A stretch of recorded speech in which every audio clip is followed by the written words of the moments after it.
इस कहानी को सुनने से आप पर पितरों की कृपा होगी। पितृपक्ष की एक बेहद सुंदर कहानी लेकर आए हैं। एक समय की बात है, दो भाई बहन थे। दोनों का विवाह हो चुका था और दोनों के दो दो बेटे थे। बहन विधवा हो चुकी थी और अपने भाई के घर में रहती थी। इस बात से उसकी भाभी बहुत नाराज़ रहती थी। ऐसे ही पितृपक्ष आया तो भाई बोला, मैं पितरों के तर्पण और पिंडदान के लिए गंगा जी जा रहा हूँ।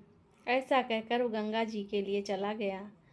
भाई के जाते ही भाभी ने बाहर खेत में ननद और उसके बच्चों के लिए झोपड़ी डलवा दी। अपने बच्चों के साथ वो झोपड़ी में रहने लगी। सुबह शाम भाई के घर जाकर घर का सारा काम कर आती थी। बदले में भाभी बचा खुचा उसे खाने को दे देती थी। जब भी वो भाभी के घर से आती तो आटा छानने वाला कपड़ा अपने साथ ले आती थी। घर आकर उस आटे में सने कपड़े को पानी में धोकर चूल्हे पर चढ़ाकर पकाकर बच्चों को देती और कहती, खीर है खा लो। ऐसे ही समय बीतने लगा। एक बार भाभी ने उसे एक कपड़ा ले जाते देख लिया तो बोली, बाई जी, आटा छानने के कपड़ा कहाँ ले जा रही हो? इसे यहीं छोड़ कर जाया करो। उसने वैसा ही किया। उस दिन भाभी ने उसे बचा खुचा भोजन भी नहीं दिया और बोली, कल आपकी माँ का श्राद्ध है, बिना बुलाए तो आना मत। हाँ, आंगन में लगा ये पीपल का पेड़ अगर अपनी जगह से हिले तो आ जाना। ये सुनकर वो बेहद दुखी हुई और रोती रोती अपने घर चली गई। घर पहुंची तो बच्चे बोले, माँ भूख लगी है, कुछ खाने को दो। वो बच्चों को बोली, बेटा आज हम सबका उपवास है, भूखे ही सो जाओ। अगले ही दिन बच्चे बोले, मामी ने कहा था कि आज नानी का श्राद्ध है, तो चलो हम वहाँ चलते हैं। तो वो बोली, बेटा मामी ने कहा था आंगन का पीपल का पेड़ अगर अपनी जगह से हिले तो आ जाना। तुम बताओ, कभी ये पेड़ हिलता है? पत्ते हिलते हैं, टहनियाँ हिलती हैं, कभी पेड़ को हिलते देखा है? उसने बच्चों को समझाया कि बिना बुलाए नहीं जाना चाहिए। शाम हुई तो उसके भतीजे आए और बोले, बुआ माँ ने भोजन भेजा है। उसने देखा तो भोजन के नाम पर दो सूखी रोटियों के ऊपर थोड़े से चावल रखे थे। ये देखकर उसे बहुत क्रोध आया और अपने बच्चों से बोली, इसे झोपड़ी के ऊपर फेंक दो। और वो भूखे ही अपने बच्चों को लेकर सो गई।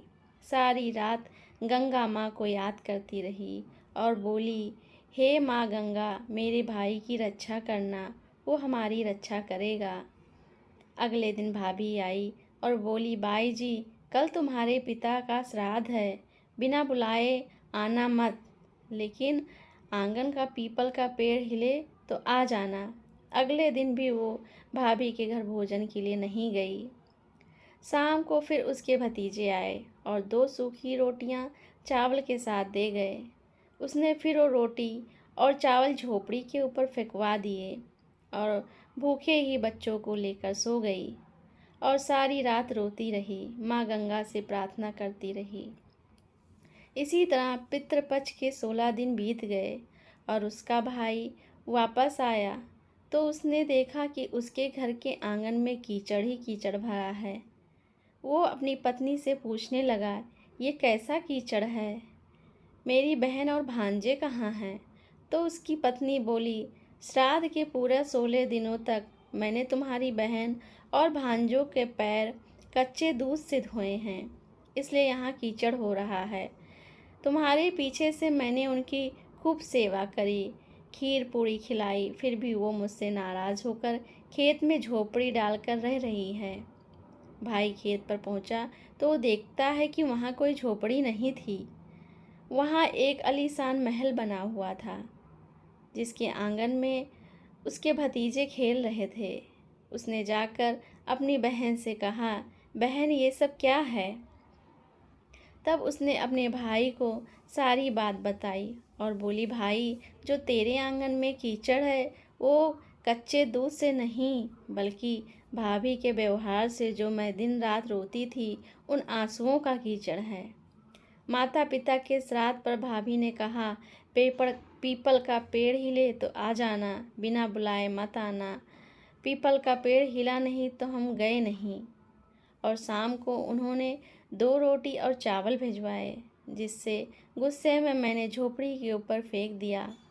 माता पिता के आशीर्वाद तेरे साथ और गंगा मैया की कृपा से ये सूखी रोटियां सोने में और चावल हीरे मोतियों में बदल गईं, जिसके प्रभाव से ये सब हुआ है। भाई ने अपनी बहन से अपनी पत्नी की गलती की माफ़ी मांगी और घर चलने को कहा। तब बहन बोली, भाई गंगा मैया ने तेरी रक्षा करी, तू हमारी रक्षा करेगा, लेकिन अब हम यहीं रहेंगे। ये सुनकर भाई ने अपनी माता पिता को याद किया और बोला, मेरे पितरों, जैसे मेरी बहन और भांजों की रक्षा करी, उनके दुख काटे, वैसे सबके काटना, सबकी रक्षा करना। कहानी के कहने वाले, सुनने वाले सब पे कृपा करना। दोस्तों, आशा करती हूँ कि ये कहानी आपको अच्छी लगी होगी। ऐसे और वीडियो देखने के लिए हमारे चैनल को सब्सक्राइब करें और वीडियो को लाइक करें। धन्यवाद।